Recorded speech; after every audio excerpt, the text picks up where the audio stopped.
Welcome to our channel. Today we how to configure WordPress WooCommerce blocks for product UX, full guide step by step clearly. To begin, log in to your WordPress admin dashboard. On the left sidebar, navigate to the plugins section and ensure WooCommerce is installed and activated. Next, go to the pages section to create or edit the page where you want to display your products. If you're creating a new page, click on Add New to start a fresh page.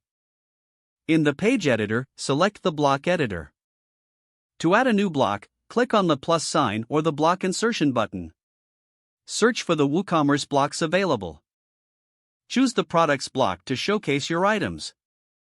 Once added, configure the settings to display specific products or categories. You can filter products by best sellers, on sale, or new arrivals based on your store's needs.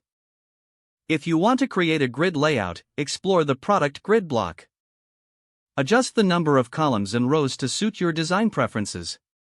Next, to enhance user experience, personalize the layout with spacing and alignment options. Use the product categories block to create a visually appealing category section. Link each category to its corresponding archive page for easy navigation.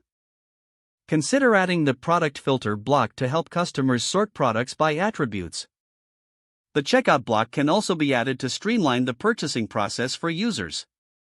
Ensure that you preview your changes before publishing. Once satisfied, click on the Publish or Update button to save your configurations. Monitor user engagement and adjust block settings based on feedback. Regularly update product information and block displays to keep your store fresh. Test the layout on multiple devices to ensure a responsive design. Utilize analytics to analyze user interactions with the product blocks. This will help you make data-driven decisions for improving the user experience. Continue to explore new WooCommerce features to enhance your product showcase further. If the page does not load, refresh the browser or try again in a private or incognito window.